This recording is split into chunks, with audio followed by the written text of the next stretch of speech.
Bon, je sais plus où on était au niveau de la vidéo pour cette brelle là, mais... Et ouais, ça coupe direct dès le début. Tu te rends compte? Je te fais une petite voix off là pour te dire que je me suis un peu foiré sur le cadrage du premier rush. Comme tu peux le voir, j'ai la tête coupée. Alors, est-ce que c'est grave? Je ne crois pas.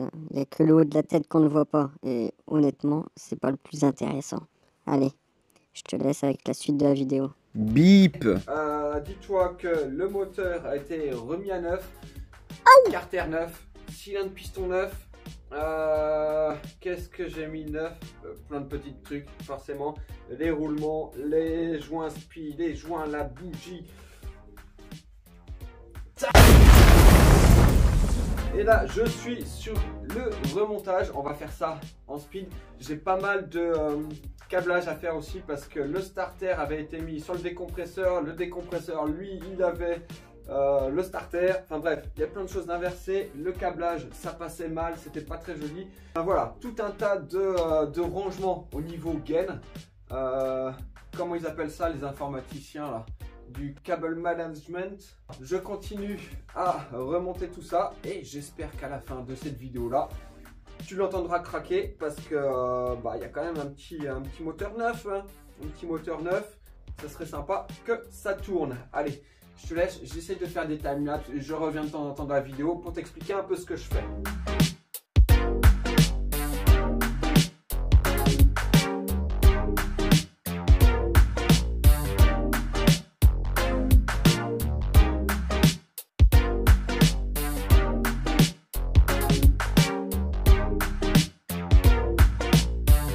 Ah oui, alors attends, je t'ai pas montré. Ça, c'est les vieilles pièces de la Mob. Tu vois là, il y a les clapets. Ça, c'est les clapets d'origine. Alors, autant j'adore les pièces d'origine, mais autant sur 103, ça là, non. Ça, c'est non. Quand tu commences à mettre un petit peu de pièces, ça dégage. Ça dégage direct. Mais alors ça, par contre, les clapets, comment ça fonctionne? Si tu ne sais pas, on va laisser Armand t'expliquer tout ça dans la Minute Mécanique. C'est quoi ça? Pourquoi? Comment? La Minute Mécanique! C'est quoi les clapets? Attends, je t'explique. Comme tu peux le voir ici, les clapets se trouvent après la pile d'admission. Ici, tu as le carburateur et ici, ton bas moteur. Les clapets contrôlent l'entrée des gaz frais dans ton moteur en s'ouvrant ou en se fermant. Dans ton moteur, tu as le piston qui monte et qui descend. Ces mouvements ont une incidence sur la pression qu'il y a dans ton bas moteur et dans ton haut moteur. À chaque montée de piston, le bas moteur se met en dépression, ce qui ouvre les clapets. Entrée des gaz frais dans ton moteur. Et à la descente des pistons, le bas moteur est comprimé, ce qui a pour effet de fermer les clapets. Les gaz frais sont ainsi comprimés dans le bas moteur, ce qui va leur permettre de passer au-dessus des pistons à l'ouverture des transferts. Tu te souviens de ce que c'est les transferts, hein? Les clapets ont un rôle très important pour ton moteur. S'ils ne s'ouvrent pas assez, tu ne fais pas entrer assez de mélange gazeux. Et à l'inverse, s'ils restent toujours ouverts, les gaz frais ne sont pas pré-compressés dans le bas moteur. T'as compris maintenant? C'est quoi ça? Pourquoi? Comment? La Minute Mécanique! Voilà, hop. Je te reprends un petit peu. J'ai refait le passage des câbles pour le carburateur. En plus, ça, c'est une espèce de chinoiserie. Il est merdique. À mon avis, ça là, je vais avoir des soucis avec. Bref, pour le moment, on va le garder. Mais il y a de grandes chances qu'il y ait des soucis avec. Au niveau câblage, c'était la catastrophe. Tu vois, tout était enroulé en dessous. L'accélérateur ne revenait pas. Enfin bref. Là, hop, tu vois, même le ressort qui est dans le carburateur, il tire pas assez fort le câble. Donc voilà, c'est aléatoire, Enfin, c'est pas aléatoire, mais tu vois, c'est que tu sens qu'il faut le repousser. Faut aider le ressort en fait de starter. Les poignées, elles sont. Mais en fait, voilà, c'est ça le problème de tout ce qui est pièces de refabrication. C'est pas fini, c'est mal fait, il y a toujours des soucis avec. T'as toujours des soucis avec. Hop. Alors c'est bien, c'est neuf, mais c'est ingérable à ajuster, tout ça. C'est plein de problèmes. Bref, Là, le carburateur est rebranché. Alors, je sais pas si vous avez vu dans le timelapse, j'ai changé sur au niveau de la pipe. Tu as toujours un petit caoutchouc. Hop, je te le prends là. Ce petit, c'est pas un caoutchouc d'ailleurs, c'est un plastique. Alors, ce plastique-là, en fait, il sert d'entretoise entre ta pipe d'admission et ton carburateur, et il fait aussi une partie d'étanchéité, on va dire. Parce que si tu montes alu sur alu, avec la forme du carburateur là, sur ce modèle là, c'est sûr et certain, il y a une prise d'air si ton carbu est pas mis complètement au fond, ou si tu fais pas un joint au fond entre ta pipe et ton carburateur, c'est sûr et certain que tu as une prise d'air. Donc tu as cette petite cale, cette petite entretoise en plastique qui se met. Ça, c'est très important qu'elle soit à la bonne dimension. Quand tu la mets, il y a du jeu sur la pipe, si elle a un peu de jeu, ou au niveau du carbu, change-la. Change-la, parce qu'en fait, c'est tout de suite prise d'air. Tu n'arriveras pas à serrer ton carburateur, et c'est le merdier. Donc ça coûte rien, ça coûte même pas 1 €. Tu me changes ça tout de suite, et n'hésite pas à en avoir d'avance ça. Parce que, mine de rien, ça s'abîme vite, tu vois, avec les vibrations et tout ça, à force de monter, démonter. C'est une pièce qui s'abîme vite, donc achète-en, il faut en avoir d'avance, ça coûte rien, mais ça fait beaucoup pour ton moteur. Bon, allez, ça c'est par terre, tac. Là, starter c'est mis, accélérateur c'est mis, il me reste plus qu'à recouper le câble ici, aura décompresseur à remettre. Et puis pot d'échappement, voilà, branchement d'allumage. Bon, toujours dans mon problème de passage de câble et tout ça. Regarde, voilà pourquoi tu as des câbles qui coulissent pas. Tu vois, quand tu as ça là. Quand tu as un câble qui est effiloché comme ça. Et c'est con parce que ça a l'air tout neuf. Hein. Mais voilà, ça a été mal foutu, mal monté. Pièce merdique en plus. Bah voilà, ton câble il est mort. Donc ça, tu bricoles pas là avec ça. Surtout que ça là, c'est le câble de frein. Ça, tu bricoles pas avec ça. Surtout que moi là, en plus c'est pour un client, donc encore moins. Tu peux te dépanner, hein. Si c'est pour toi, tu te dépannes. Mais tu en prends la responsabilité. Mais moi là, pour un client, je peux pas laisser ça. Et voilà, je sais pas où est-ce que c'est coupé, mais il va falloir que je change le câble de frein avant aussi. Bah dis donc, plus on en fait sur cette bécane, et plus il y en a à faire.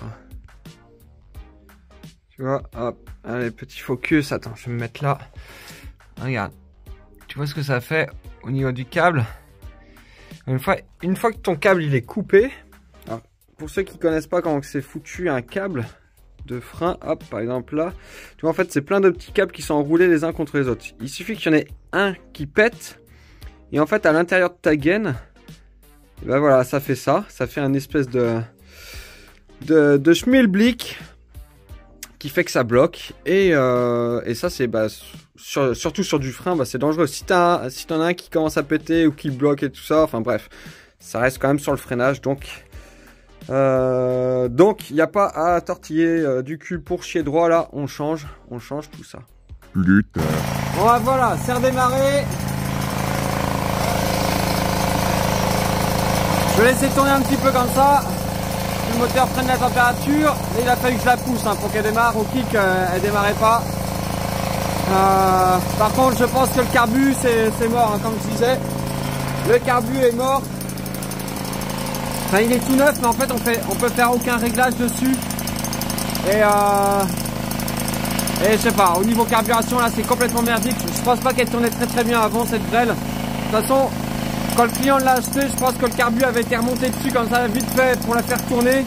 Mais il n'y a eu aucun réglage de fait. Et là, il n'y a pas du tout assez d'essence qui arrive, ça c'est sûr, parce que je suis obligé de tenir un petit peu le starter pour la faire prendre des tours. Donc on va voir ce que ça donne. Là, je laisse tourner un petit peu, première chauffe, histoire que ça rôde un petit peu. Et puis on revient dessus après. Bon allez, hop, ça revient sur la brêle. Là je viens de démonter le gicleur. C'est la seule chose que tu peux régler sur ce genre de carburateur. tu vois bien, hop, ce genre de carburateur, il y a rien d'écrit dessus. Voilà. Donc, la seule chose que tu peux régler, c'est ton gicleur. C'est le seul qu'il y a. C'est le gicleur principal, il n'y a que ça. Et la vis de ralenti. En le déposant, hop, je sais pas si ça va bien faire le zoom. Est-ce que ça va bien zoomer là-dessus? Tu n'as rien d'écrit carrément dessus. Il n'y a rien d'écrit sur le gicleur. Donc, on va y aller à l'aveuglette. Ça va pas... C'est con, parce que du coup, je pars de 0 en base, parce que je ne sais pas combien celui-ci fait. Donc là, je vais mettre, je pense, un 68, 78, ou 68 ou 70 plutôt. Et puis bah, on va tester. On va tester, hop, avec tous ces petits gicleurs.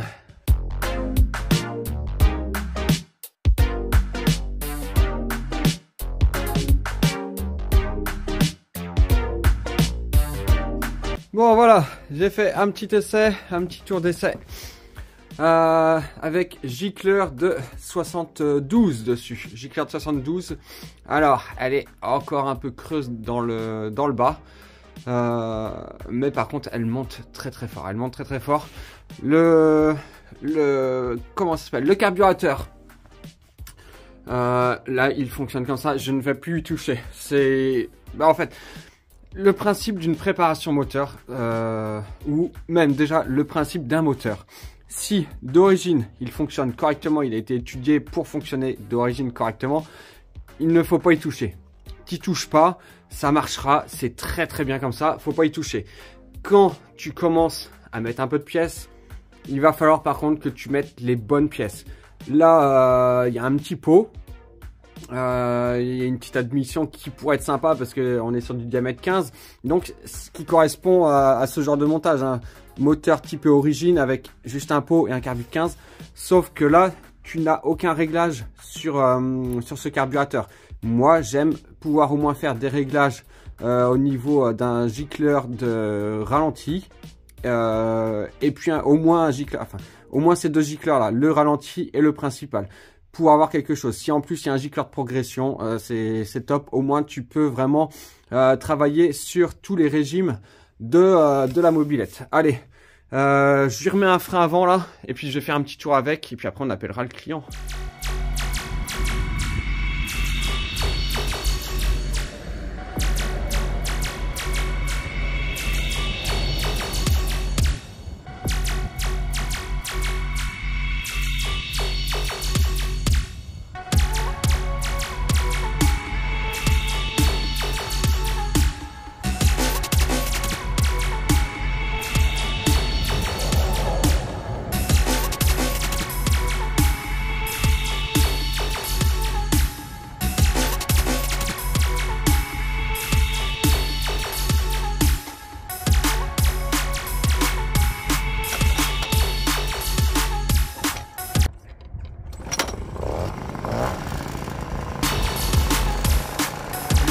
Je kick un peu, allez à toi.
Comme tu peux l'entendre, elle est un petit peu grasse.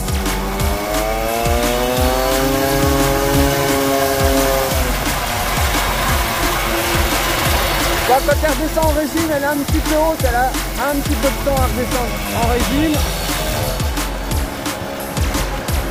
Voilà, je sais pas si ça s'entend bien à la caméra. Bon, c'est que c'est un petit peu grand. J'ai mis un gicleur de son dessus de ce qui était bien.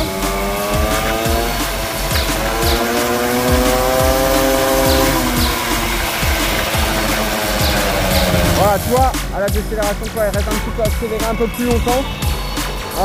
Honnêtement, je préfère ça parce que le moteur est neuf. Voilà, les démarrages un peu difficiles. Elle a tendance à bien prendre le coup et ça fait cool. Allez, moi je te laisse là-dessus pour cette petite image du village. Puis à la prochaine vidéo, n'hésite pas à mettre un petit coup de feu, à t'abonner à la chaîne YouTube, ça va, il y a plein d'autres projets qui arrivent. Il y a de la modulade, il y a de la qualité qui arrive. N'hésite pas à t'abonner. Oui, ça nous fait toujours vraiment plaisir. Un petit commentaire, je réponds à tous les commentaires. Voilà, c'est comment ça marche. Allez, à la prochaine vidéo. Salut.